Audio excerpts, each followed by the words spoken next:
Do you have any thoughts on Not Your Shield? Uh,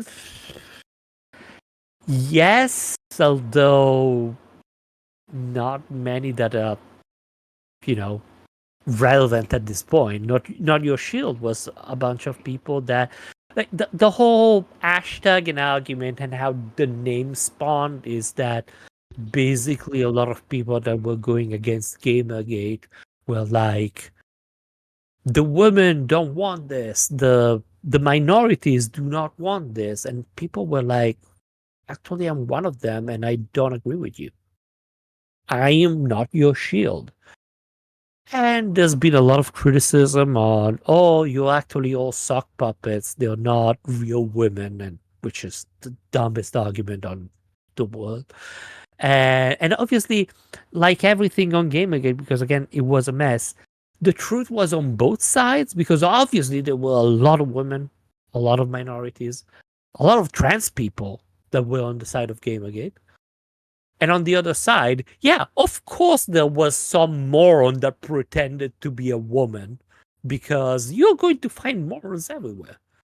And yeah, somebody thought that a great idea would be to damage the entire argument by pretending to be a fake woman on the internet and give them all the reasons to say that there wasn't any real woman in Gamergate, which it's so obviously false that it doesn't even merit to be discussed. Like, we have names and people that were like literally on streams and putting the face on the arguments. It was so clear that it was not true.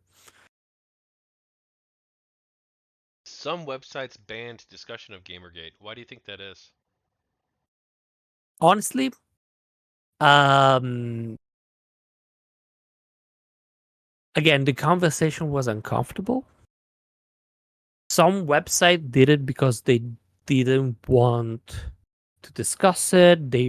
A lot of them definitely had a certain alignment when it comes to Gamergate, and they were against it, and that's true. But in general, if you have a website and there is a conversation that is honestly on both sides getting very toxic, why would you want it on your site? Like, I don't blame them too much.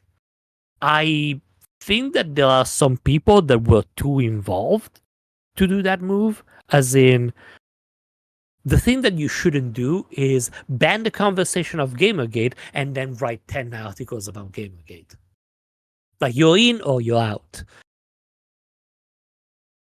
But for those that weren't really involved in the conversation of Gamergate and they decided, you know what, we're not going to have this conversation, those I kind of don't blame because it's one of those conversations that gets so polarizing that if you allow it, then it's all that is going to happen.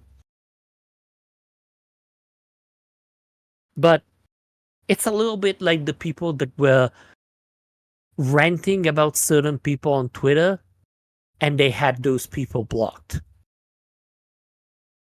In my opinion, you decide to engage in a conversation or you decide to retreat from a conversation.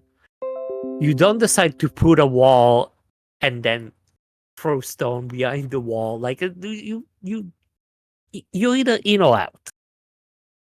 And if you're out, that's fine.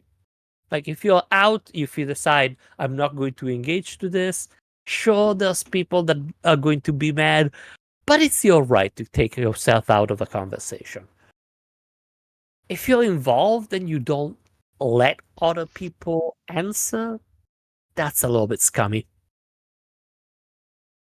Thank you for watching another video segment from the people of Gamergate.